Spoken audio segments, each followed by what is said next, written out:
Learners, आज के session से हम स्टार्ट करेंगे चैप्टर 11। ये चैप्टर 11 आपकी क्लास 12 एनसीईआरटी का बहुत इंपॉर्टेंट चैप्टर है। इस चैप्टर से आपकी एक न्यू यूनिट स्टार्ट हो रही है जिसका नाम है बायोटेक्नोलॉजी। अब यहाँ पे बायोटेक्नोलॉजी बायो की एक बहुत इंपॉर्टेंट ब्रांच है जिसमें हमें लिविंग ऑर्गेनिज्म से हम डील करते हैं टेक्नोलॉजी के साथ। तो आप ये सोच रहे होंगे मैं ऐसा क्यों बोल रही हूँ, तो देखो ध्यान से देखो बायोटेक्नोलॉजी वर्ड को, राइट। ये बायोटेक्नोलॉजी वर्ड बना है बायो प्लस टेक्नोलॉजी से। तो जब हम बायो यानी कि लाइफ ऑर्गेनिज्म को टेक्नोलॉजी के साथ डील करते हैं, these are known as biotechnology. तो एक न्यू यूनिट आपको देखने के लिए मिल रही है क्लास 12 के अंदर। बहुत इजी है, बहुत अच्छी है, आराम से आप यहाँ से मार्क्स सिक्योर कर सकते हो। और अगर हम वेटेज देख लेते हैं सबसे पहले, तो सीबीएसई क्लास 12 बोर्ड्स में ना इसका वेटेज है 10 मार्क्स। तो यहाँ पे 10 मार्क्स अगर आपको सिक्योर करने हैं अपने सीबीएसई बोर्ड्स के अंदर या फिर बोर्ड्स के अंदर, आईसीएसई बोर्ड से भी बिलोंग करते हो तो मार्क्स अच्छे सिक्योर करने, तो बायोटेक्नोलॉजी से अच्छी कोई यूनिट नहीं है, बहुत इजीली आप स्कोर कर सकते हो। तो देखो यहाँ पे इस यूनिट के अंदर दो चैप्टर है, चैप्टर 11 एंड चैप्टर 12, दोनों बहुत इजी है। आज के सेशन से हम स्टार्ट करने वाले हैं chapter 11। I am Navya Shamsi, your educator for this session. ये चैप्टर को मैंने दो पार्ट्स में डिवाइड करा है, पार्ट 1 एंड 2। पार्ट 1 में हम क्या क्या डील करने वाले हैं वो हम देख लेंगे, पार्ट 2 हम वहीं से कंटिन्यू करेंगे आगे। दोनों पार्ट्स बहुत इंपॉर्टेंट है, दोनों को पूरी अच्छी तरीके से देखना। इस सेशन में हम पीवाईक्यू भी डिस्कस करने वाले हैं, सब्जेक्टिव क्वेश्चंस जो जो आपके एग्जाम में आते हैं और आ चुके हैं पहले से ही, उन सारी चीजों से हम डील करेंगे। अब जब भी मैं कोई न्यू चैप्टर स्टार्ट करवाती हूँ ना, तो ये मेरा ट्रिक है कि हम क्या करेंगे, पूरा कंसेप्ट जो हमारा कि चैप्टर का नाम हमें अच्छी तरीके से आ जाए। तो बायोटेक्नोलॉजी प्रिंसिपल्स एंड प्रोसेसेस, देखो बायोटेक्नोलॉजी का मतलब क्या होता है वो बता दिया मैंने।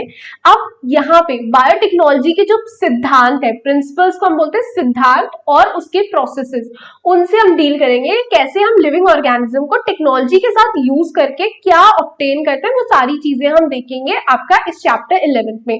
सो इस पार्ट 1 में हम डील करेंगे बायोटेक्नोलॉजी वर्ड के साथ कि आखिर बायोटेक्नोलॉजी वर्ड क्या होता है, टूल्स के साथ। यहाँ पे 5 टूल्स आपको देखने के लिए मिलेंगे जिसपे क्वेश्चंस बहुत ज्यादा पूछे जाते हैं। देन इलेक्ट्रोफोरेसिस के साथ ये एक पूरी प्रोसेस है जो कि आपको बहुत बहुत अच्छी तरीके से आनी चाहिए। देन क्लोनिंग वेक्टर और कॉम्पिटेंट। अभी ये वर्ड समझ में नहीं आ रहे होंगे, बट डेफिनेटली इस पूरे सेशन को देखना, आपका टाइम जरूर लगेगा बट हर एक पॉइंट आपको बहुत अच्छी तरीके से क्लियर होगा with subjective questions. Biotechnology word लेके आए आपके कार्ल इरेकी इन 1917। बहुत पहले ये वाला वर्ड आ गया था। बायोटेक्नोलॉजी डील करती है आपकी उन टेक्निक्स के साथ जो कि आपके ऑर्गेनिज्म से हमने लाइफ सेल्स यूज करे या फिर उनके एंजाइम्स यूज करके एक बहुत बेटर प्रोडक्ट ह्यूमन के यूज के लिए हम बना सके, उस पूरी ही ब्रांच को हम बोलते हैं बायोटेक्नोलॉजी। तो बायोटेक्नोलॉजी डील करती है ऐसी चीजों से जो कि ह्यूमन के ह्यूमन के लिए यूजफुल हो, वो वाली चीजों का प्रोडक्शन हो पाए उन ऑर्गेनिजम्स को यूज करके। ओके, सो बायोटेक्नोलॉजी बहुत इंपॉर्टेंट ब्रांच है और बहुत इजी है, आप बहुत अच्छी तरीके से डील कर सकते हो। बहुत न्यू चीज का ना यहाँ पे फॉर्मेशन कर सकते हो, प्रोडक्शन हो सकता है आपके थ्रू। तो यहाँ पे हमें देखना है इसकी डेफिनेशन। तो वैसे तो 3 डेफिनेशन है, एक ओल्ड वाली है, एक मॉडर्न है और एक ईएफबी के थ्रू है। जो सबसे ज्यादा इंपॉर्टेंट है वो है आपकी ईएफबी वाली। यहाँ पे ये एनसीईआरटी में दे रखी है और इस पे क्वेश्चन भी पूछा जाता है, तो इससे तो कभी भी नहीं छोड़ना है। ओके, स्टार्ट करते हैं ओल्ड वाली से। ओल्ड वाली कुछ नहीं कहती है, वो ये बोलती है कि जो मेडिसिन से, जैसे कि एंटीबायोटिक्स हो गई, ये सारी हम ऑब्टेन करते हैं बायोटेक्नोलॉजी के थ्रू। सिंपल सी डेफिनेशन है।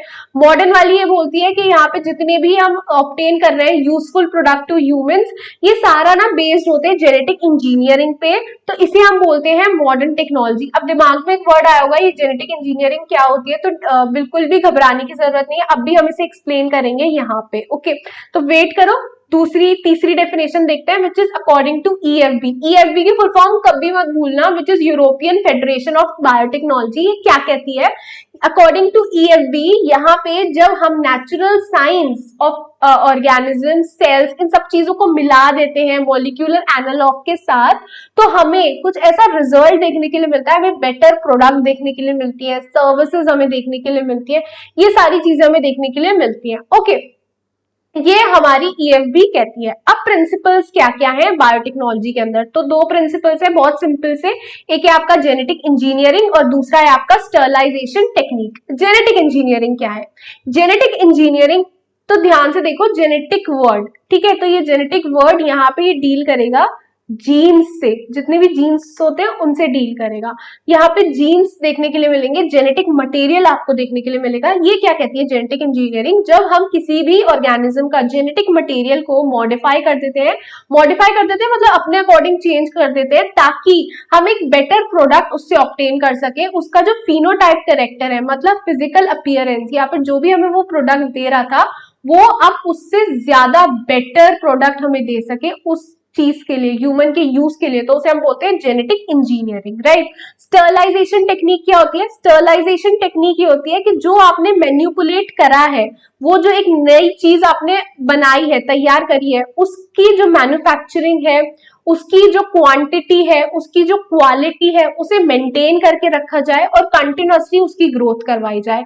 इन सारी चीजों से डील करता है आपका स्टरलाइजेशन टेक्निक। तो अब यहाँ पे एक छोटा सा एग्जाम्पल ले लेते हैं इस काउ का। ये काउ का सपोज करो, इसमें हमें जेनेटिक इंजीनियरिंग करवानी है, तो हम क्या करेंगे, इसका डीएनए हम कुछ ऐसा मॉडिफाई करेंगे कि ये जो पहले मिल्क देती थी अब उससे भी अच्छी क्वालिटी वाला हमें मिल्क दे। तो इससे क्या होगा, ह्यूमन की हेल्थ पे बहुत असर पड़ेगा, ह्यूमन अब और ज्यादा हेल्दी हो जाएगा। क्यों? क्योंकि हमने इस काउ के जीन को चेंज करा है, ओके। और इसी को हम क्या बोलते हैं, जेनेटिक इंजीनियरिंग। हमने इसके डीएनए को कुछ ऐसा मॉडिफाई करा जिसकी वजह से जो पहले मिल्क मिलता था अब उससे भी बेटर क्वालिटी का, उससे भी न्यूट्रिशन वैल्यू उससे भी ज्यादा हो गई इस मिल्क में, राइट।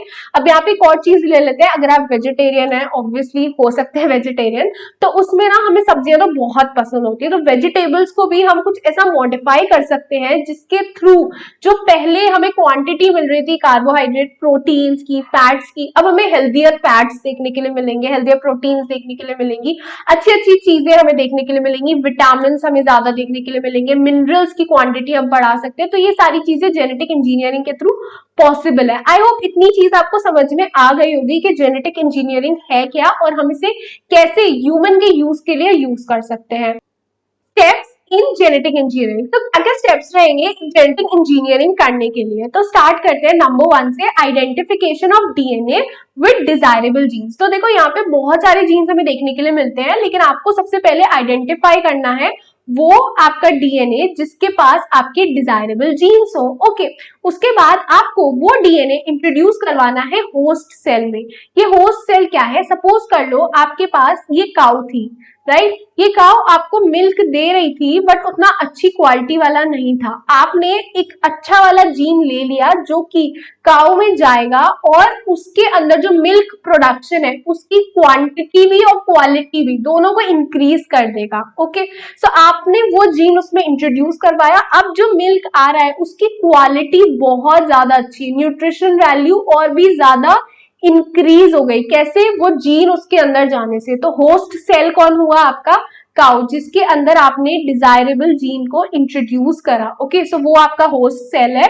और यहाँ पे आपको देखने के लिए मिलेगा रिकॉम्बिनेंट डीएनए। ये क्या होता है इसे बहुत अच्छी तरीके से पढ़ेंगे, अभी मैं पूरा एक्सप्लेन नहीं कर सकती, राइट। तो अच्छे से पढ़ेंगे एक एक स्टेप वाइज। ये समझ लो कि हाँ इसमें जीन गया और इसमें हमने प्रोडक्ट मिलना है, तो ऐसे कुछ होना है। और ये ना फिर इस चीज को मेंटेन करना है, ये नहीं है कि एक बार हो गया, नहीं, इस चीज को मेंटेन करना है। आगे आने वाली जनरेशन में काउ की जो प्रोजेनी आएगी उसमें भी यही वाली चीज हमें देखने के लिए मिले कि वो हमें अच्छी क्वालिटी वाला मिल्क दे। तो इसी को हम, ये आपके सारे स्टेप्स हो गए जेनेटिक इंजीनियरिंग के, तो इसे हम बोलते हैं जीन ट्रांसफर, जो कि आपको जनरेशन बाय जनरेशन देखने के लिए मिलेगा। अब यहाँ पे हम बात करने वाले हैं दो साइंटिस्ट की, नंबर 1 स्टैनली कोहेन और Herbert Boyer. Herbert Boyer and Stanley Cohen बहुत इंपॉर्टेंट साइंटिस्ट है जिन्होंने फर्स्ट रिकॉम्बिनेंट डीएनए का फॉर्मेशन करा। रिकॉम्बिनेंट डीएनए मतलब जिसमें हमने थोड़ा सा मिक्सअप किया है उससे, और रिकॉम्बिनेंट हम डीएनए बोलते हैं, मतलब जैसे कि हमने काउ के अंदर दूसरा डीएनए इंट्रोड्यूस कर दिया, राइट। तो अब वो पहले वाला डीएनए नहीं है, राइट, अब हमने उसे चेंज कर दिया है, तो उसे हम बोलेंगे रिकॉम्बिनेंट डीएनए। और ये आया आपका 1972 में। ईयर बहुत इंपॉर्टेंट है, याद कर लेना अच्छी तरीके से, 1972, ओके। इन्होंने क्या क्या प्रोसेस करी थी स्टैनली कोहेन और हर्बर्ट बॉयर ने, ये देख लेते हैं। सबसे पहले उन्होंने फर्स्ट रिकॉम्बिनेंट डीएनए तैयार किया है। कैसे? इन्होंने आपका डिजायरेबल जीन्स लिए, ओके, और ये आपके प्लाज्मिड सैल्मोनेला टाइफी जो है, सैल्मोनेला टाइफिरियम जो बैक्टीरिया है, उससे प्लाज्मिड लिया। क्या लिया? प्लाज्मिड। प्लाज्मिड क्या होता है इससे भी हम अच्छी तरीके से डील करेंगे। एग्जैक्टली मैं प्लाज्मिड का आपको पूरा डायग्राम दिखाऊंगी कि प्लाज्मिड क्या होता है और हर एक पोर्शन उसकी स्टडी करेंगे हम। फिर उन्होंने प्लाज्मिड के बाद आपका इस प्लाज्मिड को एक वेक्टर में इंट्रोड्यूस करवाया। वेक्टर है आपका इकोलाई। तो अभी के लिए ये नाम बहुत इंपॉर्टेंट है, सैल्मोनेला टाइफेरियम, जो कि आपका एक बैक्टीरिया है, और वेक्टर आपका इकोलाई। इकोलाई भी आपका बैक्टीरिया है विच इज इश्चेरिशिया कोलाई। थोड़ा सा जेनेटिक्स में पढ़ा होगा, राइट? याद आया अगर कुछ तो वेक्टर हम इसे बोलते हैं। इकोलाई को कैसे करा वो सारी चीजें हम देखेंगे आगे आगे सेशन में। तो अब हम स्टार्ट करें आपका tools of recombinant DNA technology. देखो अब हम स्टार्ट करते हैं कोई भी चीज बनाना, तो हमें उसके लिए ना कुछ चीज चाहिए होती है। जैसे हमें सैंडविच बनाना है तो हमें सैंडविच के लिए ब्रेड भी चाहिए, उसके अंदर का मटेरियल भी चाहिए, फिर हमें एक पैन भी चाहिए, हमें थोड़ा सा ऑयल भी चाहिए, हमें सॉस भी चाहिए। तो बहुत सारी चीजें हमें चाहिए होती है, तब जाके हमारा एक सैंडविच प्रिपेयर होता है। या फिर अगर हमें मैगी भी बनानी है तो उसके लिए भी कुछ चाहिए। ऐसे ही रिकॉम्बिनेंट डीएनए टेक्नोलॉजी में रिकॉम्बिनेंट डीएनए बनाने के लिए बहुत सारी चीजें चाहिए। बहुत सारी नहीं, 5 चीजें। कौन कौन सी 5 चीजें? सबसे नंबर 1 है restriction enzyme, then polymerase enzyme, ligases, vector, और फिर आपका होस्ट ऑर्गेनिज्म।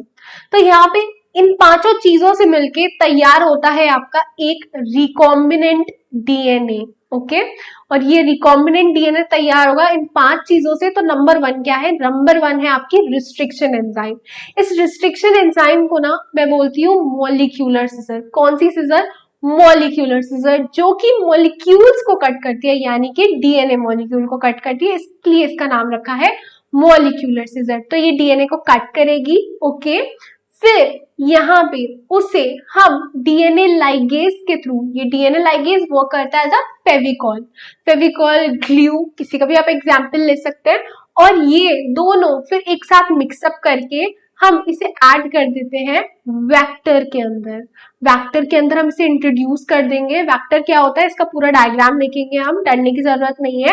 वेक्टर के अंदर डाल देंगे और वेक्टर के अंदर डालने के बाद इसे हम होस्ट ऑर्गेनिज्म में भेज देंगे और फिर हमें प्रोडक्ट मिलेगा। पॉलीमरेज एंजाइम का भी वर्क है, वो भी हम देखेंगे, उसकी भी टेंशन मत लो। ओके, तो रिस्ट्रिक्शन एंजाइम क्या है? एक मॉलिक्यूलर सीजर। तो इस सीजर से हमेशा याद रखना कि मॉलिक्यूलर सीजर हम इसे बोलते हैं। मॉलिक्यूलर क्यों बोल रहे हैं? क्योंकि डीएनए को कट कर रही है, आपके पेपर को कट नहीं करेगी। ओके, तो मॉलिक्यूलर सीजर इसका नाम है, और रिस्ट्रिक्शन एंजाइम हम इसे बोलते हैं।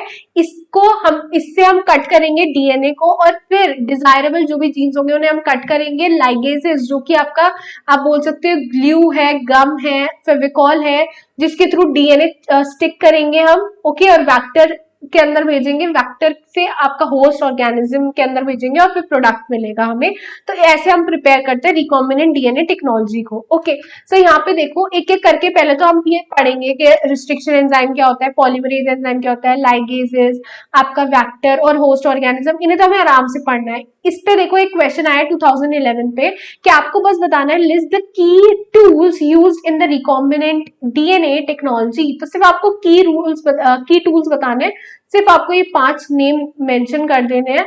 Restriction enzyme, polymerase enzyme, ligases, vector and host organism, and आपका आराम से ये वाला क्वेश्चन हो जाएगा। तो बहुत इजी क्वेश्चन है, 2011 का सीबीएसई क्लास 12 बोर्ड का। आई होप बहुत अच्छी तरीके से समझ में आ गया हो, बिल्कुल भी डिफिकल्टी नहीं हुई होगी। ओके, तो अभी हम स्टार्ट करते हैं आपका रिस्ट्रिक्शन एंजाइम से, जिसे मैं बोलती हूँ मॉलिक्यूलर सीजर। अब मैं नहीं बोलती हूँ, एनसीईआरटी में लिखा है, जाके रीड करो, देखो कहाँ लिखा है मॉलिक्यूलर सीजर। ये क्या करता है? डीएनए को कट करता है, इसलिए मॉलिक्यूल वाला वर्ड यूज करा गया है। हर किसी ऑर्गेनिज्म में देखने के लिए नहीं मिलेगा, सिर्फ बैक्टीरियाज में देखने के लिए मिलेगा। सबसे पहले अगर मैं बात करूं तो इकोलाई में से हमने इसे ऑब्टेन करा था, जहां हमें देखने के लिए मिल रहा था 1963 में। हमने लाइक 2 एंजाइम हमने देखे कि यहाँ पे इकोलाई के अंदर प्रेजेंट है। तो हमने देखा कि अच्छा एक क्या कर रहा है, एक तो क्या कर रहा है मिथाइल ग्रुप ऐड करवा रहा है डीएनए में, और दूसरा कट कर रहा है डीएनए को। तो हमने देखा ये जो कट कर रहा है ना डीएनए को, इसको हमने बोला है रिस्ट्रिक्शन एंडोन्यूक्लियेज, या फिर आप बोल सकते हो restriction enzyme. Restriction enzyme belong करता है एक बहुत बड़ी क्लास से जिसका नाम है न्यूक्लियेजेस।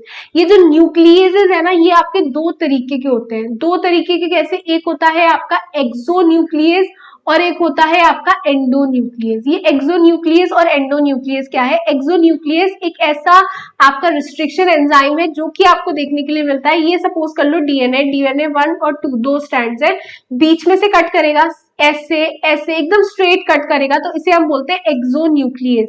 एंडोन्यूक्लियस में क्या डिफरेंस है? ये आपके दो स्ट्रैंड्स है डीएनए के, ये एक स्पेसिफिक सीक्वेंस को रीड करेगा रिस्ट्रिक्शन एंडोन्यूक्लियस और तब कट करेगा कुछ इस तरीके से, तो इसे हम बोलते हैं एंडोन्यूक्लियस। सबसे ज्यादा अगर मैं बात करूं जेनेटिक इंजीनियरिंग की, तो जेनेटिक इंजीनियरिंग में सबसे ज्यादा यूज जो है वो आपका एंडोन्यूक्लियस का है। तो पूरे चैप्टर में हम एंडोन्यूक्लियस पढ़ने वाले हैं, एक्सोन्यूक्लियस की बात नहीं करेंगे।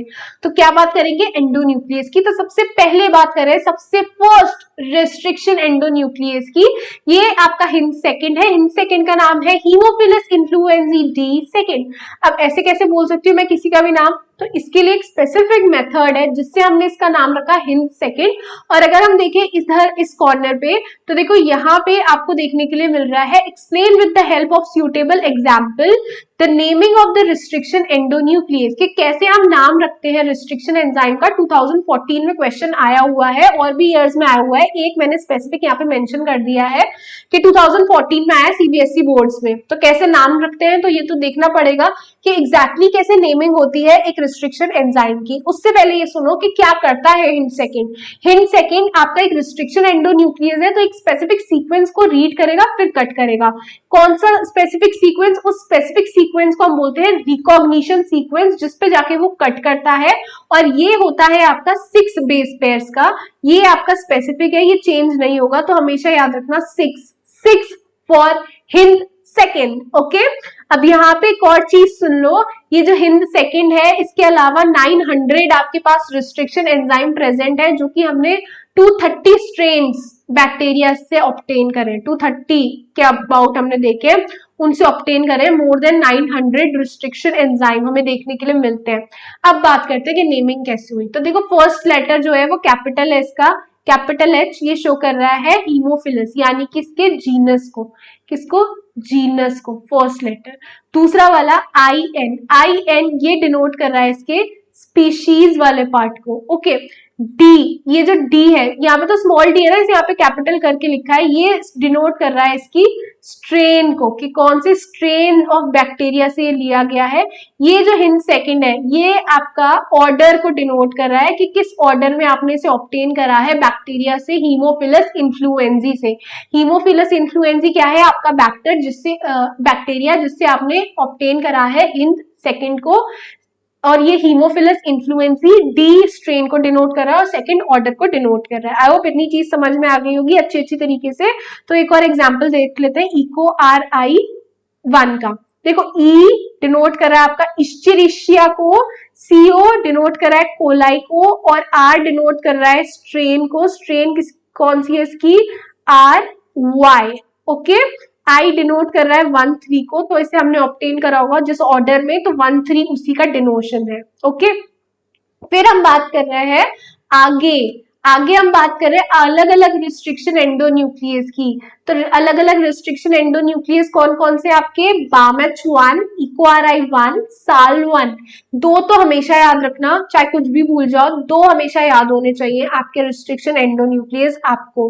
अब बात कर रहे हैं आगे, देखो यहाँ पे ये सारी चीजें मैं कंप्लीट कर चुकी हूँ। Here the R is defined as the name of the strain of bacteria, okay, जिससे आपने ऑब्टेन करा है ये पूरा ही आपका रिस्ट्रिक्शन एंडोन्यूक्लियस। ओके, फिर आपका ये जो रोमन नंबर है ये इंडिकेट कर रहा है आपका ऑर्डर जिसमें आपने ऑब्टेन करा है जिस भी स्ट्रेन से बैक्टीरिया की इस रिस्ट्रिक्शन एंडोन्यूक्लियस को। अब हम बात कर रहे हैं एक्शन ऑफ रिस्ट्रिक्शन एंजाइम की, कि ये कैसे वर्क करता है। तो देखो सबसे पहले आपका वेक्टर डीएनए है और ये आपका फॉरेन डीएनए है। आपको क्या करना है, इस वेक्टर डीएनए में आपका ये जो फॉरेन डीएनए है, फॉरेन डीएनए या फिर आप इसे बोल सकते हो डिजायरेबल डीएनए, क्या बोल सकते हो? DNA, right. तो डिजायरेबल डीएनए आप लोगे और आपका रिस्ट्रिक्शन एंडोन्यूक्लियस जो है आपका उसे लोगे और वेक्टर लोगे, दोनों को सेम रिस्ट्रिक्शन एंडोन्यूक्लियस से हम कट लगवाते हैं जिसका नाम है EcoRI1। यहाँ पे EcoRI1 लिया है, मे बी कहीं पे हम हिंट सेकंड ले सकते हैं, BAMH1 ले सकते हैं, वो डिपेंड करता है अलग अलग चीज के लिए हम कोई भी यूज कर सकते हैं अपने अकॉर्डिंग। यहाँ पे इस डायग्राम में एनसीईआरटी का डायग्राम है, उसने इको आर आई फन लिया है। ओके सो यहाँ पे एक चीज देखो, ये कट कर रहा है एक स्पेसिफिक सीक्वेंस में। स्पेसिफिक सीक्वेंस कैसा है, यहाँ पे ये आएगा एक स्पेसिफिक सीक्वेंस को रीड करेगा और फिर एक जगह कट करेगा। ऐसा नहीं है कि कहीं पे भी वो कट कर देगा, नहीं, एक पूरी ये जो लेंथ है डीएनए की उस लेंथ को ये रीड करेगा और फिर जाके एक स्पेसिफिक सीक्वेंस को कट करेगा, और एक ऐसा सीक्वेंस जो कि दोनों तरफ से मैं रीड करूं तो बिल्कुल सेम लगे। जैसे कि मैं बात कर रही हूँ मॉम की। ओके सो मॉम को अगर मैं रीड करूं इधर से, इस वाली डायरेक्शन से, MOM मॉम। ओके अब मैं इस डायरेक्शन से रीड करती हूँ MOM मॉम, तो दोनों डायरेक्शन से मैंने रीड करा बिल्कुल सेम आया। ऐसे ही जितने भी आपके रिस्ट्रिक्शन एंडोन्यूक्लियस है वो कुछ ऐसा ही स्पेसिफिक रिकॉग्निशन साइट पे आपका कट करते हैं, जो कि आपकी कहलाती है पैलिंड्रोमिक न्यूक्लियोटाइड सीक्वेंस, जहां पे आपको बेस पेयर कुछ इस तरीके से अरेंज होते हैं, दोनों तरफ से रीड करेंगे तो बिल्कुल सेम लगेंगे। जैसे यहाँ पे रीड करती हूँ GAATTC, इसे बोल सकते हैं गटैक।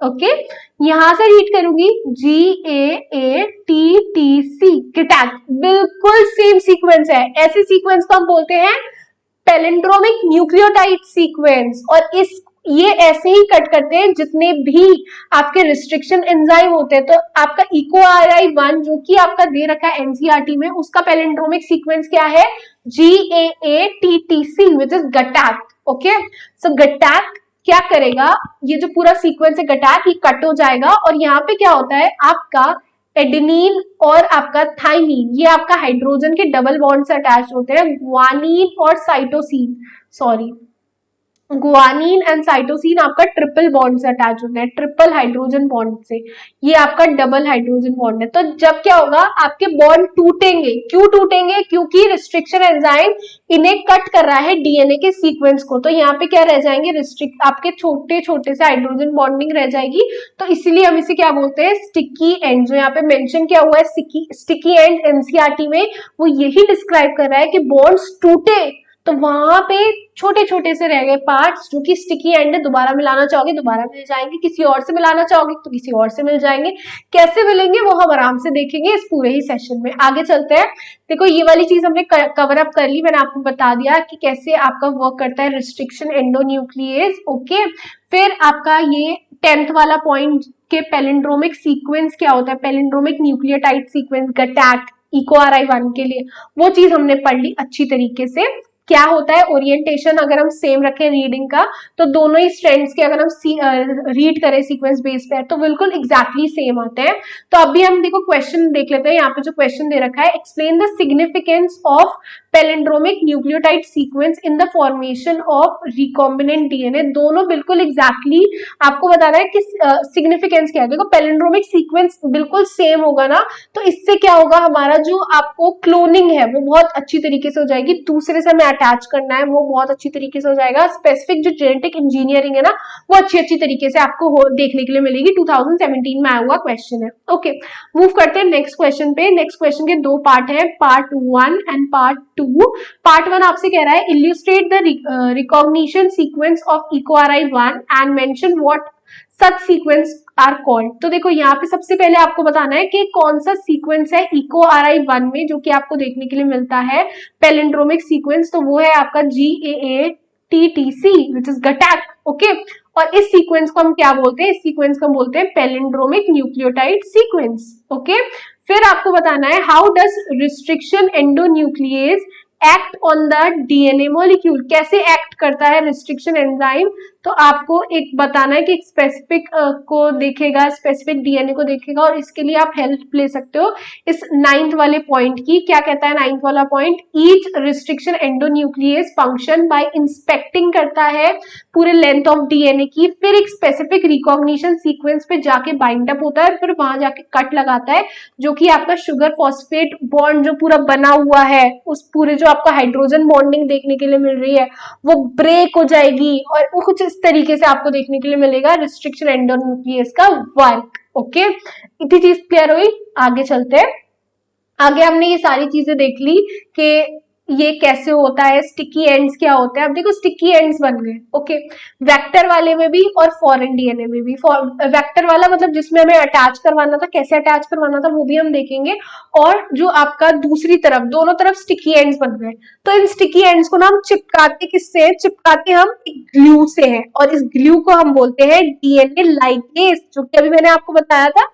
तो ये डीएनए लाइगेज वर्क करता है एज अ ग्लू, जिसके थ्रू जेनेटिक इंजीनियरिंग में अगर हमें डीएनए चिपकाने हैं, मतलब दो डीएनए को ज्वाइन करना है, दो डीएनए फ्रेगमेंट्स को, तो बहुत इजीली चिपका सकते हैं हम with the help of DNA ligase. Okay, तो ग्लू की तरीके से वर्क करता है, हमेशा याद रखना।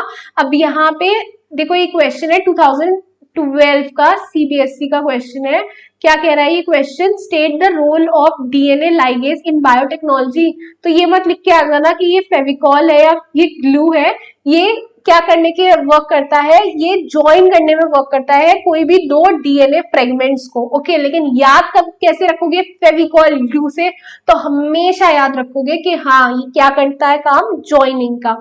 आगे चलते हैं, क्या होता है वो चीज देखते हैं। तो देखो ये वाला जो फिगर है ना, ये ज्यादा अच्छा है, जिससे आप बहुत अच्छी तरीके से समझोगे कि हो क्या रहा है स्पेसिफिक बायोटेक्नोलॉजी के अंदर। ओके, तो बायोटेक्नोलॉजी के अंदर क्या हो रहा है वो इस वाले हम डायग्राम से समझेंगे। तो देखो ये आपका फॉरेन डीएनए, फॉरेन डीएनए या फिर मैं ऐसे बोलती हूँ desired DNA, desired DNA jeans.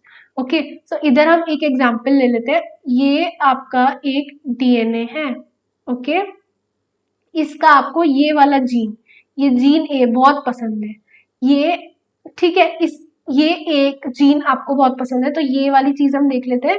ये वाला जीन आपको बहुत पसंद है, हमने फॉरेन जीन देखा, फॉरेन डीएनए देखा, इसमें आपको ये वाला जीन चाहिए। ये वाला जीन सपोज कर लो इसके पास बहुत सुपर पावर है, ओके, सुपर पावर है, या फिर आप ये बोल सकते हो ये वाला जो जीन है, ये ए जीन, इसके पास कुछ ऐसी चीज है जिसके थ्रू आप एक मेडिसिन ऑब्टेन कर सकते हो, और ये मेडिसिन आपका बहुत सारी आपकी बीमारियों को ठीक कर सकती है। ओके, सो मेडिसिन का हम एग्जाम्पल ले लेते हैं। ए वाले यहाँ पे इस डीएनए में, ए यहाँ पे जो जीन है ए, उसमें ऐसी पावर है। ओके, सो हमने क्या करा, इसे हमने रिस्ट्रिक्शन एंजाइम के थ्रू, रिस्ट्रिक्शन एंडोन्यूक्लियस के थ्रू कट करा, लेकिन हम कट करवा रहे हैं इस डीएनए को भी और इस वेक्टर डीएनए को भी। वेक्टर डीएनए क्यों, क्योंकि देखो हम किसी भी जीन को ऐसे नहीं भेज सकते, उसके लिए हमें क्या चाहिए, एक स्पेसिफिक वेक्टर चाहिए जिसके थ्रू हम इसे किसी भी होस्ट सेल में भेजेंगे। तो हमने इसे कट करवाया एक रिस्ट्रिक्शन एंजाइम के थ्रू, और ये हमारा जो ए वाला जीन था वो हमारा अलग हो गया पूरे आपके डीएनए के मॉलिक्यूल से। यहाँ पे हमने सेम रिस्ट्रिक्शन एंजाइम के through, I repeat same restriction enzyme के थ्रू इस वेक्टर को कट करवाया, और ये वेक्टर की शक्ल कुछ ऐसे देखने के लिए मिली। दोनों को फेविकॉल के थ्रू, जो हमारा डीएनए लाइगेज है फेविकॉल, इसके थ्रू हमने चिपका दिया दोनों को। ये दिख रहा है, ये वाला आपका ब्राउन कलर का है, और यहाँ पे जो आपका ए जीन प्रेजेंट है ये आपका ब्लू कलर का है। ओके, सो ये आपका ब्राउन है, ये ब्लू है, दोनों में डिफरेंस है, एनसीईआरटी का डायग्राम है। ये वेक्टर बन गया, ओके, ये वेक्टर के अंदर आ गया, दोनों चिपक गए लाइगेज के थ्रू। अब इसे हम भेजेंगे आपके सेल के अंदर, तो इसको हम बोलते हैं ट्रांसफॉर्मेशन। इस प्रोसेस को हम क्या बोलते हैं, ट्रांसफॉर्मेशन। और फिर ये किसके अंदर आए, इकोलाई के अंदर, इश्चेरिशिया कोलाई के, किसी भी बैक्टीरिया के अंदर भेज सकते हैं, हमने मान लिया इश्चेरिशिया कोलाई के अंदर।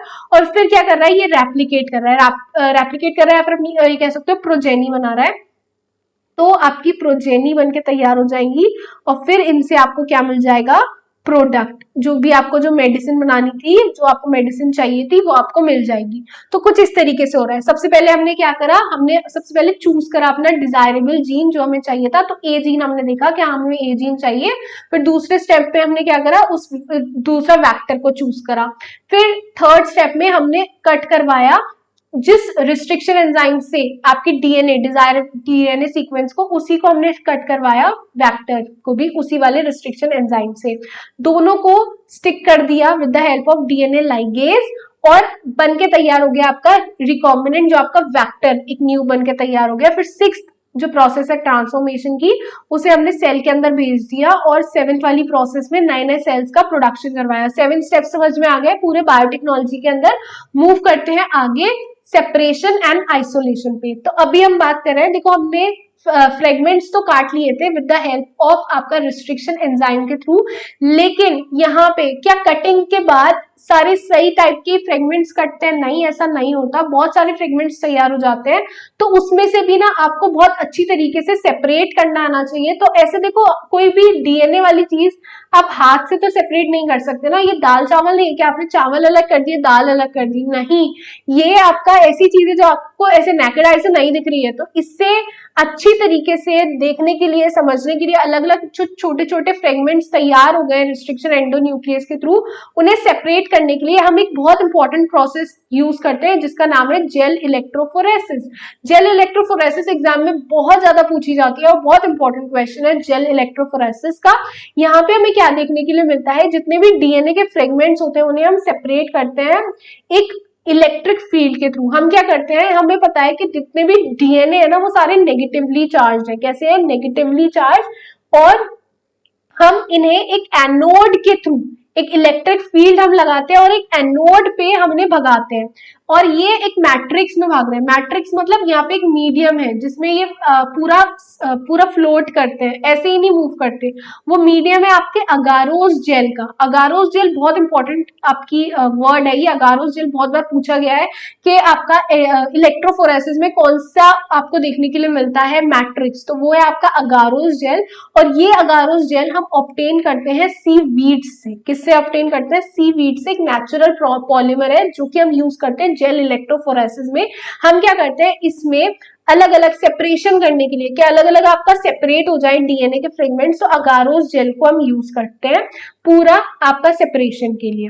अब इलेक्ट्रिक फील्ड हमने स्टार्ट करवा दी, तो जितने भी डीएनए के फ्रेगमेंट्स हैं वो टुवर्ड्स एनोड जाएंगे। क्यों टुवर्ड्स एनोड जाएंगे, क्योंकि यहाँ पे जितने भी आपके डीएनए के मॉलिक्यूल्स है वो सारे नेगेटिवली चार्ज हैं, तो वो मूव करेंगे एनोड की तरफ। किसकी तरफ, एनोड की तरफ। अब यहाँ पे अकॉर्डिंग टू साइज ये सारे सेपरेट होंगे, जो ऐसे नेकेड आई से नहीं देख सकते।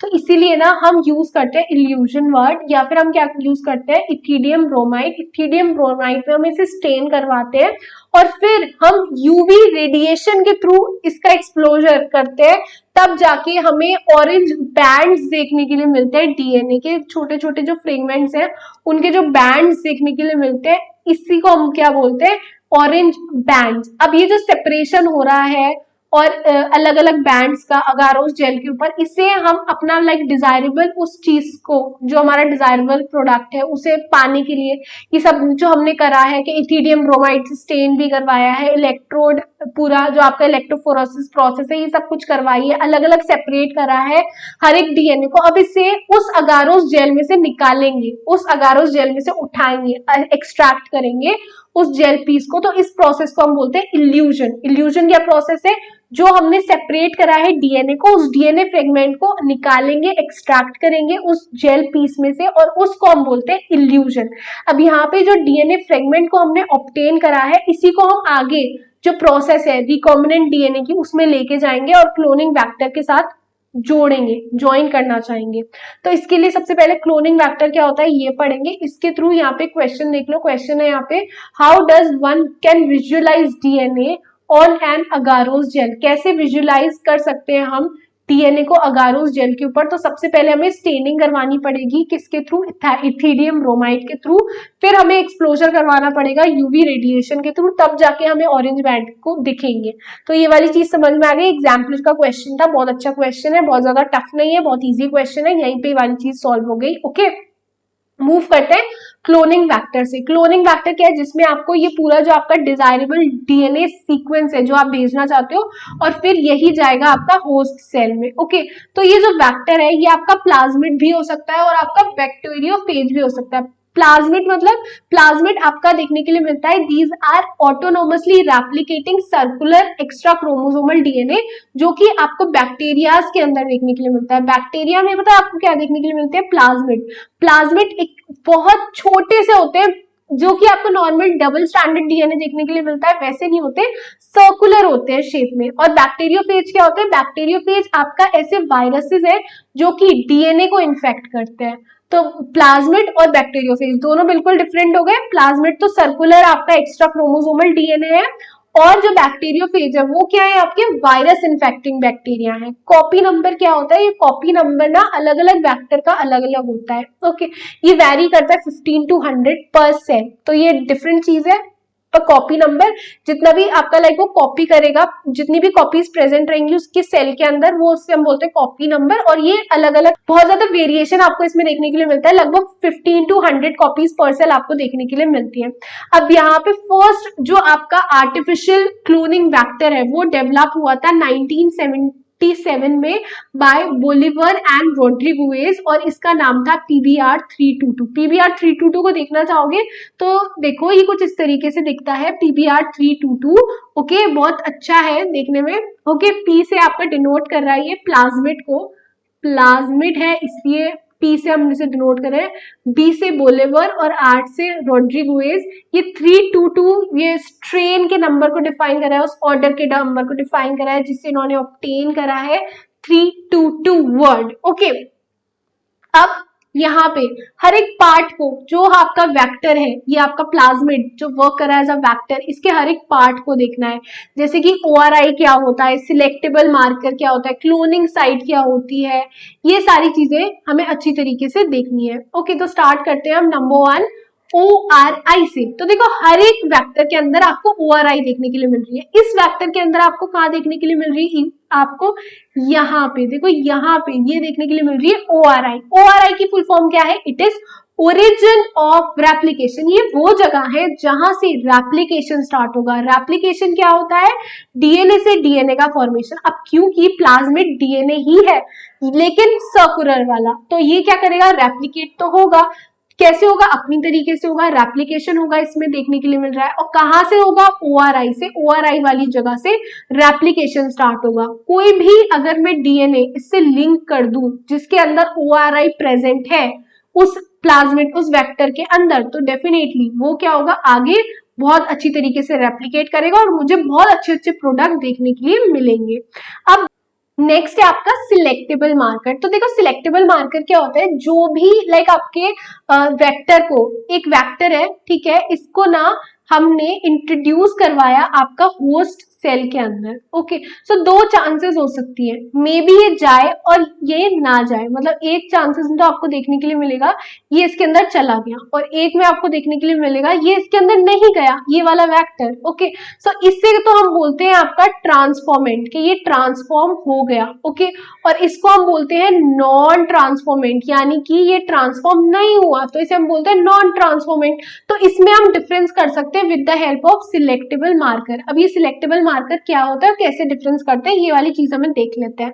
सिलेक्टेबल मार्कर्स होते हैं आपके जितने भी आपको एंटीबायोटिक जीन्स देखने के लिए मिलते हैं, जैसे कि आपका एम्पिसिलिन, क्लोरामफेनिकोल, टेट्रासाइक्लिन और कैनामाइसिन, जो कि आपको देखने के लिए मिल रहा है वेक्टर के अंदर। तो इस वाले प्लाज्मिड में देखो, इस वेक्टर के अंदर आपको एम्पिसिलिन रेजिस्टेंट और टेट्रासाइक्लिन रेजिस्टेंट जीन देखने के लिए मिल रहा है। हम क्या कर रहे हैं, यहाँ पे ऐड करवा रहे हैं सबसे पहले कोई भी आपका डिजायरेबल जीन। तो मैं क्या करूंगी, डिजायरेबल जीन एक ऐसी साइट पे ऐड करवाऊंगी जहां पे ऑलरेडी पहले से आपका एंटीबायोटिक जीन प्रेजेंट है। तो मैं इस वाली साइट, मुझे वाली साइट अच्छी लग रही है टेट्रासाइक्लिन वाली, तो मैं इस वाली साइट पे जहां पे BAMH1 अटैच है, यहाँ पे मैं अटैच करवाऊंगी अपना डिजायरेबल जीन। तो इसके लिए हम एक छोटा सा ये वाला देख लेते हैं डायग्राम। देखो ये वाला जो वेक्टर था, इस पे यहाँ पे आपका एम्पिसिलिन रेजिस्टेंट जीन प्रेजेंट है और यहाँ पे आपकी टेट्रासाइक्लिन जीन रेजिस्टेंट प्रेजेंट है BAMH1 साइट पे। अब मैंने क्या करा, BAMH1 साइट निकाल ली और यहाँ पे जो टेट्रासाइक्लिन रेजिस्टेंट वाला जीन था ना, वो यहाँ से हट गया। क्यों हटा, क्योंकि BAMH1 साइट पे प्रेजेंट था, और जो मैंने निकाली यहाँ से BAMH1 साइट, तो वो भी वहां से चला गया। अब यहाँ पे दो चीज हो सकती है, ये जो डिजायरेबल जीन है मैंने यहाँ पे अटैच करवाया, मे बी डिजायरेबल जीन यहाँ पे अटैच हो जाए प्लाज्मिड में और मे बी ना हो। तो जिसमें नहीं होगा उसे हम बोलेंगे सेल्फ लाइगेटिंग प्लाज्मिड। ओके, ये नंबर 1 कैटेगरी में आ गया। नंबर 2 में आते हैं आपके ऐसे प्लाज्मिड जिसमें अटैच हो गया है, तो उसे हम बोलते हैं रिकॉम्बिनेंट डीएनए। अब मैम रिकॉम्बिनेंट डीएनए क्यों बोल रहे हैं, क्योंकि देखो जो प्लाज्मिड है वो आपका एक्स्ट्रा सर्कुलर क्रोमोसोमल डीएनए है। सर्कुलर तो है ना, डीएनए तो है ना, तो इसलिए हम बोल रहे हैं रिकॉम्बिनेंट डीएनए। ओके, प्लाज्मिड है, और इसके पास डिजायरेबल जीन्स है जो कि हमने चाहे थे हमारे अकॉर्डिंग, जो हमारा डिजायर था हमने उसके अकॉर्डिंग यहाँ पे ऐड कर दिए। अब देखो फर्स्ट कंडीशन में आपको टेट्रासाइक्लिन भी प्रेजेंट देखने के लिए मिलेगा जीन, और एम्पीसिलिन रेजिस्टेंट जीन भी प्रेजेंट देखने के लिए मिलेगा। हाउएवर जो सेकंड कंडीशन है यहाँ पे सिर्फ आपको देखने के लिए मिलेगा एम्पीसिलिन रेजिस्टेंट जीन, जो टेट्रासाइक्लिन है वो एब्सेंट हो गया है क्योंकि यहाँ पे आपका ऐड हो गया है डिजायरेबल जीन। जो टेट्रासाइक्लिन की जगह थी उसकी जगह आपके दूसरे जीन्स हमने डिजायरेबल जीन ऐड कर दिए। अब हम क्या करेंगे, इसे सेल के अंदर भेजेंगे। तो तीन कंडीशन हो सकती है जब हम इसे इकोलाई सेल के अंदर भेज रहे हैं, ओके, होस्ट सेल के अंदर भेज रहे हैं, तो तीन कंडीशन हो सकती है। मे बी नंबर 1 ये जाए ही ना, कुछ बने ही ना, तो ऐसे को हम बोलते हैं, ऐसे सेल्स को नॉन ट्रांसफॉर्मेंट, जिसके अंदर नहीं गया। अभी बताया था नॉन ट्रांसफॉर्मेंट जिसके अंदर चला गया लेकिन ऐसा गया जिसके पास हमारे डिजायरेबल जीन नहीं थे, तो उसे बोलते हैं हम नॉन रिकॉम्बिनेंट। नॉन रिकॉम्बिनेंट मतलब रिकॉम्बिनेशन वाला नहीं गया तो इसलिए नॉन रिकॉम्बिनेंट, लेकिन गया तो है ना, कुछ तो गया है, तो इसलिए हम इसे क्या बोल रहे हैं, ट्रांसफॉर्मेंट।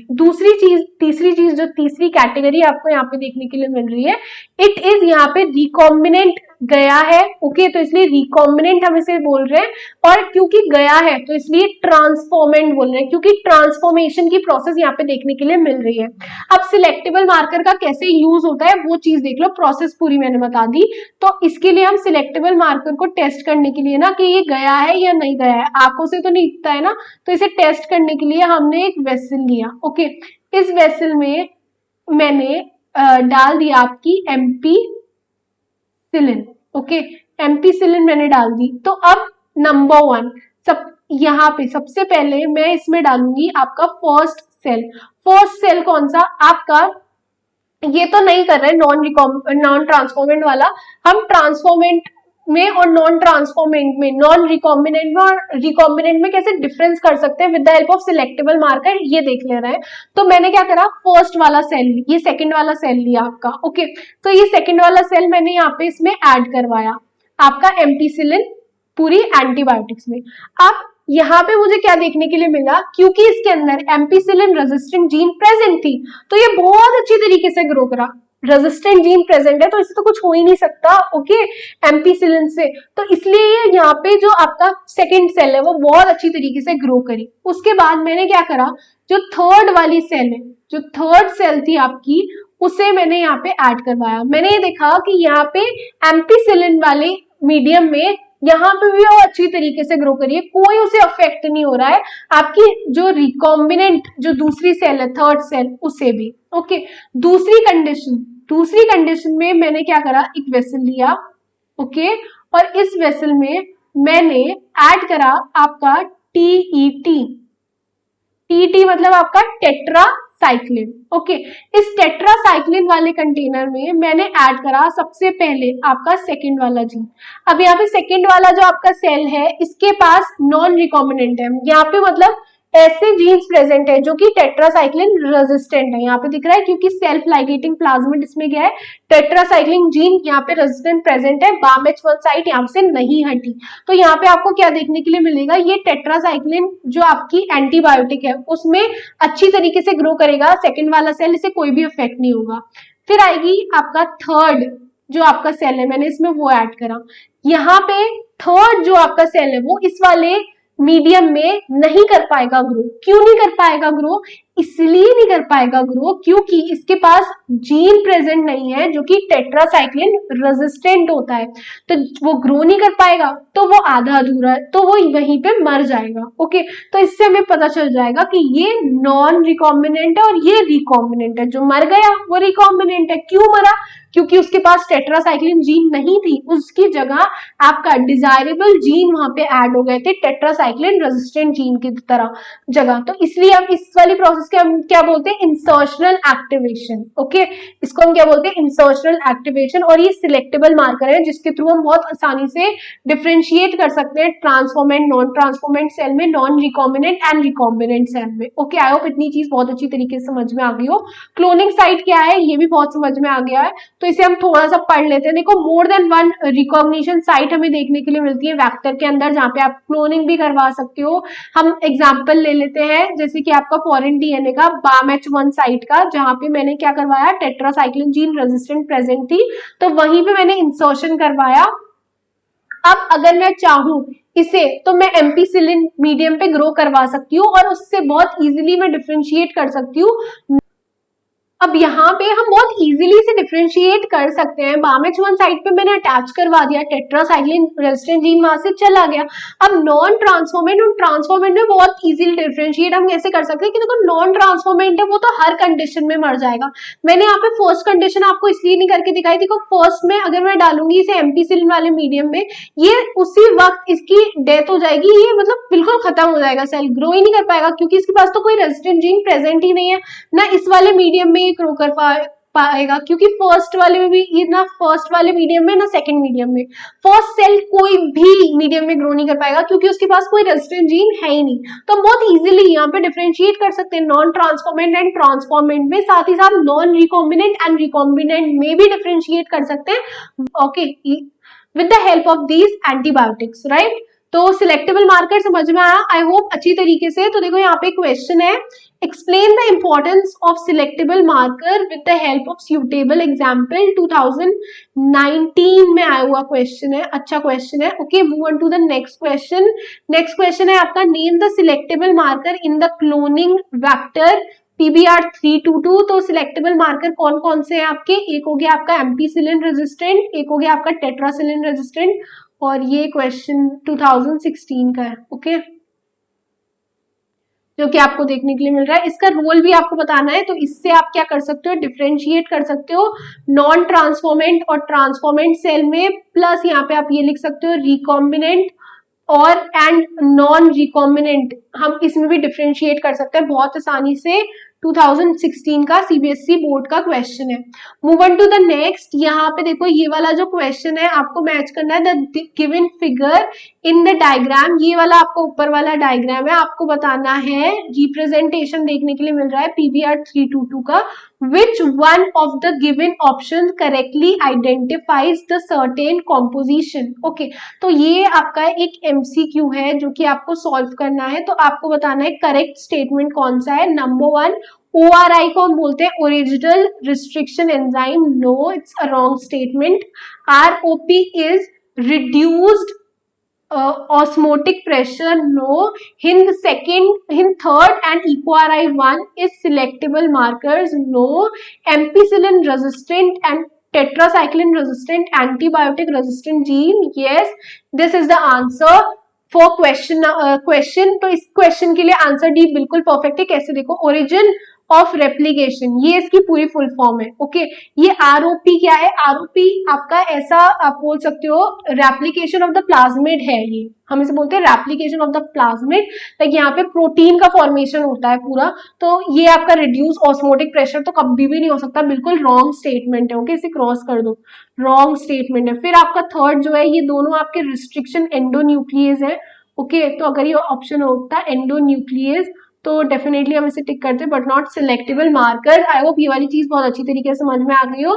इसे रीड कर लेना, बहुत इजी है, बहुत टफ नहीं है, ये सिर्फ आपके लैंग्वेज बेस करने के लिए था, ओके। मैंने इसलिए ऐड करा यहाँ पे। एक और प्रोसेस जिसे हम बोलते हैं इंसर्शनल इनएक्टिवेशन, ये क्या होती है इंसर्शनल इनएक्टिवेशन, ओके। सो इसमें यूज करते हैं हम बीटा गैलेक्टोसिडेज। बीटा गैलेक्टोसिडेज क्या होता है, यहाँ पे एक ऐसा एंजाइम है जिसे हम यूज करते हैं ये पता लगाने के लिए कि आपका जो इंपॉर्टेंट चीज थी कि वो जो प्लाज्मिड आपका गया है अंदर वो सही है या नहीं, तो इसके लिए हम इसे यूज करते हैं।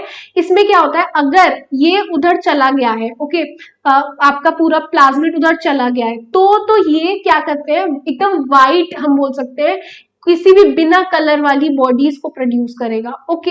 हाउएवर अगर यहाँ पे ये इंसर्ट नहीं हुआ है प्लाज्मिड इसके अंदर, तो ये ब्लू कलर शो करता है, ब्लू कलर की चेन्स आपको शो करता है। तो अगर प्लाज्मिड चला गया है, प्लाज्मिड प्रेजेंट है, तो ये कैसा शो करेगा, कोई भी कलर शो नहीं करेगा, नो कलर, ओके, हम बोल सकते हैं नो कलर शो करेगा।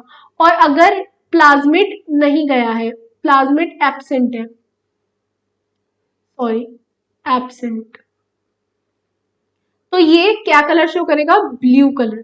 तो इससे कलर देख के हम पता लगा सकते हैं कि कौन सा है, तो इसलिए हम इसे क्या बोलते हैं, क्रोमोजेनिक सबस्ट्रेट। क्रोमोजेनिक सबस्ट्रेट इसलिए बोलते हैं क्योंकि क्रोम वाला वर्ड हम हमेशा कलर के लिए यूज करते हैं, तो इसलिए क्रोमोजेनिक सबस्ट्रेट हमें यहाँ से देखने के लिए मिल रहा है। और ये कौन सा एंजाइम है, बीटा गैलेक्टोसिडेज। कलर शो करेगा, अगर प्रेजेंट नहीं है तो एब्सेंट है तो कलर शो कर रहा है ब्लू, और अगर यहाँ पे इंसर्शन हो गया है अच्छी तरीके से प्लाज्मिड का तो ये कोई भी कलर शो नहीं करता। ओके, सो ये एक मेन डिफरेंस था, इसके थ्रू हम बहुत आराम से पता लगा सकते हैं। अब यहाँ पे हम आगे चलते हैं, आगे हम देयर आर सेवरल वेक्टर्स जो कि हम यूज करते हैं प्लांट्स और एनिमल बोथ में। तो अभी हम थोड़ा सा प्लांट्स का पढ़ लेते हैं। तो देखो प्लांट्स के अंदर अगर मैं बात करूं जेनेटिक इंजीनियर की, नेचुरल जेनेटिक इंजीनियर की, तो वो है आपका एग्रोबैक्टीरियम ट्यूमिनीफेशियम। ये जो आपका एग्रोबैक्टीरियम ट्यूमिनीफेशियम है इसे हम यूज करते हैं एज अ क्लोनिंग फैक्टर। इसके थ्रू जितने भी डाइकॉट प्लांट है उसमें अगर हमने जीन मॉडिफाई करना है डाइकॉट प्लांट में तो इसकी हेल्प लेते हैं। देखो पहले क्या था, इसके अंदर एक प्लाज्मिड प्रेजेंट रहता है, टीआई प्लाज्मिड, इसके पास होता है टीडीएनए। ये टीआई प्लाज्मिड ना पहले ट्यूमर कॉज करवाता था प्लांट के अंदर, तो हमने क्या करा, वो ट्यूमर वाली चीज इससे ले ली और इसे ऐसा मॉडिफाई करा कि अब इसके थ्रू हम इसे प्लांट में भेजेंगे, डाइकॉट प्लांट में, तो हम ना इससे नई नई चीजें ऑब्टेन कर सकते हैं प्लांट के अंदर। तो ये वाली चीज हमें देखने के लिए मिली। तो यहाँ पे ये जो ट्यूमर इंड्यूस करता था पहले एग्रोबैक्टीरियम ट्यूमिनीफेशियम, अब हम इसे एज अ यूज करते हैं क्लोनिंग फैक्टर प्लांट के अंदर। अब ये पैथोजेनिक नहीं रहा है, कोई भी पैथोजेनिसिटी कॉज नहीं करता। अब इसे हम यूज करते हैं कि हम ना बढ़िया तरीके के वेराइटी ऑफ प्लांट हम ऑब्टेन कर सके with the help of biotechnology. दूसरा जो हम यूज करते हैं आपके जितने भी एनिमल्स के अंदर वो होता है आपका रिट्रोवायरस। इवन ह्यूमंस के अंदर रिट्रोवायरस को हम यूज करते हैं। ये रिट्रोवायरस ना क्या करते हैं, इनके पास ऐसी प्रॉपर्टी है कि नॉर्मल सेल को कैंसरस सेल में डेवलप कर दे। ओके, लेकिन हमने क्या करा, इसे डिसआर्म कर दिया। डिसआर्ममेंट कर दिया मतलब हमने बोला कि नहीं, ये वाली प्रॉपर्टी तो हम इससे छीन लेंगे कि ये नॉर्मल सेल को जो कैंसरस सेल में डेवलप कर रही थी, हमने वो वाली प्रॉपर्टी छीन ली और अब ये बिहेव करते हैं बिल्कुल सीधे साधे बच्चे की तरीके से, रेट्रोवायरस की तरीके से। और जितना भी डिजायरेबल जीन हमें भेजने हैं किसी भी एनिमल के अंदर, चाहे फिर वो कैटल हो गई या फिर आपके ह्यूमंस हो गए, ठीक है, उनके अंदर हम रेट्रोवायरस को यूज करते हैं और इसके थ्रू किसी भी आपके प्लांट में सेल भेजने रेट्रोवायरस में तो एनिमल के लिए यूज करते हैं और एग्रोबैक्टीरियम ट्यूमिनीफेशियम प्लांट्स के लिए। तो मेन डिफरेंस अच्छी तरीके से याद कर लेना। यहाँ पे देखो एक क्वेश्चन है, name the pathogen that transform normal plant cell into tumour. तो क्या आएगा आपका एग्रोबैक्टीरियम ट्यूमिनीफेशियम आपका राइट ऑप्शन का आंसर। यहाँ पे मैंने क्यों नहीं बोला आपका दूसरा वाला रेट्रोवायरस, क्योंकि यहाँ पे देखो प्लांट सेल उसने मेंशन कर रखा है। Move on to the next, competent cell. Competent cell क्या होती है, इसे देखो, कॉम्पिटेंट सेल होती है मतलब किसी भी बैक्टीरिया को ऐसा कर देना कि वो एक्सेप्ट कर ले आपका डीएनए मॉलिक्यूल। कैसे, क्या मतलब है इसका, देखो यहाँ पे ये आपका डीएनए है, ये आपका होस्ट सेल है। अब जरूरी तो नहीं है ना होस्ट सेल आपका ये जो प्लाज्मिड है वो ले ले, ओके, मे बी वो ना ले, ओके, ले ही नहीं, ये भी उसकी मर्जी हो सकती है, तो वो ले लेना, इसी को हम बोलते हैं कॉम्पिटेंट होस्ट। मतलब होस्ट को ऐसा तैयार करना कि वो डीएनए आपका ले ले। अब यहाँ पे ये क्या होता है, ये वाला जो डीएनए है ना, जो आपका डीएनए होता है वो हाइड्रोफिलिक होता है, नेचर में हाइड्रोफिलिक होता है, मतलब ये सेल मेम्ब्रेन को पास नहीं कर पाएगा, कभी नहीं कर पाएगा, can not pass through cell membrane. तो इसके लिए हमें इसे कॉम्पिटेंट बनाना पड़ता है। तो कॉम्पिटेंट हम दो तरीके से बनाते हैं, एक होता है आपका केमिकल मेथड और एक होता है फिजिकल मेथड। केमिकल मेथड में कौन कौन से आते हैं, केमिकल मेथड में आते हैं, हम क्या करते हैं, कैल्शियम डाइवेलेंट आयन का हम इसे देते हैं, कैल्शियम डाइवेलेंट आयन, जिसके थ्रू हमें क्या देखने के लिए मिलता है, जो सेल वॉल है ना उसका पोर साइज इंक्रीज हो जाएगा। पोर साइज इंक्रीज हो जाएगा तो क्या होगा, इजीली जो आपका रिकॉम्बिनेंट वेक्टर है वो चला जाएगा अंदर सेल के और हमारा काम हो जाएगा। दूसरा हम देते हैं आपका heat shock, ice shock, heat shock. Heat shock, ice shock, heat shock का मतलब है सबसे पहले हम रिकॉम्बिनेंट डीएनए को उठा के और होस्ट सेल को दोनों को आइस पे रख देंगे, उसके बाद हीट शॉक देंगे, 42 डिग्री सेल्सियस पे एकदम हीट शॉक दे देंगे, फिर दोबारा आइस पे रख देंगे, उसके बाद जाके ये एक दूसरे को मतलब रिकॉम्बिनेंट डीएनए ले लेगा। तो ऐसी कुछ चीज हमें देखने के लिए मिलती है यहाँ पे। फिर उसके बाद आगे देखो फिजिकल मेथड में। फिजिकल मेथड में हमें जैसे किसी भी लाइक रिकॉम्बिनेंट डीएनए को ऐड करना है होस्ट सेल के अंदर, तो जैसे कि ये होस्ट सेल है, तो यहाँ पे मैं क्या करूंगी, ये है आपका माइक्रो इंजेक्शन मेथड। एक सिरिंज लेंगे, ओके, और फिर डायरेक्टली ना न्यूक्लियस के अंदर इंजेक्ट कर देंगे रिकॉम्बिनेंट डीएनए को with the help of, inject करना है बिल्कुल डायरेक्ट। और ये हम एनिमल सेल्स के लिए करते हैं, जितने भी आपके एनिमल सेल्स हैं उनमें हम ये देखने के लिए मिलता है, और इसे हम बोलते हैं micro injection method. Physical method है, फिजिकल मतलब फिजिकली हम ये कर रहे हैं ना इंजेक्शन के थ्रू। दूसरा होता है आपका जीन गन मेथड या फिर बॉलिस्टिक गन मेथड। ये वाला क्वेश्चन बहुत बार पूछा जाता है, मोस्ट इंपॉर्टेंट पार्ट है ये, ओके। तो ये वाला बॉलिस्टिक मेथड या फिर जीन गन मेथड बहुत अच्छी तरीके से पढ़ लेना। ये क्या कहता है, हम क्या करते हैं डायरेक्टली जो सेल्स है ना उन्हें बहुत ज्यादा हाई वेलोसिटी के साथ और इससे कोट करके गोल्ड या फिर टंगस्टन से हम छोड़ते हैं अंदर, किसमें, प्लांट सेल में। प्लांट अगर सेल है उसके अंदर जब हम छोड़ते हैं बहुत ज्यादा हाई वेलोसिटी के साथ और कोट करके गोल्ड और टंगस्टन के साथ, तो उस मेथड को हम क्या बोलते हैं, जीन गन मेथड या फिर क्या बोलते हैं, बॉलिस्टिक मेथड। बहुत इंपॉर्टेंट है, बहुत बार पूछा जाता है। मेन इंपॉर्टेंट चीज ये है कि इसे हम प्लांट्स में यूज करते हैं, और फर्स्ट मेथड जो था आपका इंजेक्शन वाला उसे हम यूज करते हैं एनिमल्स के अंदर, ओके। यहाँ पे हम क्या करते हैं, disarm pathogen vector which when allowed to infect the cell transferred recombinant DNA into the host, okay। so इसमें हम क्या करते हैं, किसी आपका जो डिसआर्म पैथोजन है, जैसे कि अगर कोई आपका वेक्टर कॉज कर रहा है डिजीज, ओके, तो उससे वो डिजीज वाली प्रॉपर्टी लेके उससे बोलेंगे नहीं डिजीज तो तुम्हें कॉज नहीं करवानी, तुम्हें ना ये वाली चीज ट्रांसफर करवानी है, तो वो ट्रांसफर करवा देगा वो वाली चीज। तो ये वाली चीज हमें देखने के लिए मिलती है यहाँ पे। अब अगर हमें कॉम्पिटेंट होस्ट बनाना है तो इसके हमारे पास बहुत सारे क्वेश्चन जो कि पूछे गए हैं प्रीवियस ईयर 2013 में पूछा गया है आपसे, write any 4 ways used to introduce desirable DNA segment into a bacterial cell in recombinant technology experiment। तो आपको 4 बताने हैं, तो आप बहुत इजीली बता देते ना, कैल्शियम वाला बता देना, आपका हीट शॉक वाला बता देना, आप बता सकते हो आपका जीन गन मेथड, और फिर आपका हो सकता है आपका माइक्रो इंजेक्शन। तो 4 मेथड हो गए। डिसआर्म वाला भी अगर आप बताना चाहो तो फिर वो 5 हो जाएंगे मेथड, क्योंकि 5 तो मैंने आपको पढ़ा दिए, 4 तो अच्छी तरीके से लिख के आना, ओके। फिर दूसरा वाला क्वेश्चन क्या कहता है, और 2016 में पूछा गया है, why must a cell made competent in biotechnology. क्यों बनाते हैं, क्योंकि क्या होता है आपका जो डीएनए वो हाइड्रोफिलिक है, और अगर हम उसे नहीं करवाएंगे कॉम्पिटेंट तो वो उसके अंदर जाएगा नहीं, एक्सेप्ट नहीं करेगा, तो बायोटेक्नोलॉजी जो जेनेटिक इंजीनियरिंग है वो होगी कैसे, ओके। तो इसलिए हमें ये सारी चीजें करवानी पड़ती है। और कैल्शियम आयन क्यों जरूरी है, क्या करता है, तो पोर साइज इंक्रीज करवा देता है, जिसकी वजह से चांसेस बढ़ जाते हैं कि सेल बहुत आराम से रिकॉम्बिनेंट डीएनए को एक्सेप्ट कर ले, ओके। फिर जो है थर्ड क्वेश्चन है आपका 2011 में पूछा गया है, why DNA can not pass through cell membrane. क्योंकि हाइड्रोफिलिक होता है नेचर में, इसलिए सेल में पास नहीं हो पाता। हम कैसे बना सकते हैं, ये सारी चीजें पूछी है नेक्स्ट पार्ट में, ओके। एक और क्वेश्चन है आपके लिए, क्वेश्चन नंबर 2016 में पूछा गया है, question state the role of ballistic gun in biotechnological experiment. तो जब भी ये वाला आप आंसर लिखोगे ना, तो ये चीज जरूर मेंशन करके आना कि ये प्लांट्स में हम इसे यूज करते हैं। किसमें यूज करते हैं, प्लांट्स में। ये बहुत इंपॉर्टेंट चीज है कि प्लांट्स में हम ये वाला मेथड यूज करते हैं, जीन गन वाला और बॉलिस्टिक जीन गन वाला। तो इसी के साथ ना आज का सेशन हमारा कंप्लीट होता है। होप आज का सेशन आपको अच्छा लगा हो, तो इसे लाइक, शेयर और सब्सक्राइब जरूर करिएगा इस चैनल को, और टेलीग्राम ग्रुप को आप ज्वाइन कर सकते हैं, सो आप ज्यादा कनेक्ट हो पाएंगे मुझसे। For watching this session and we will meet in the next session. Bye bye.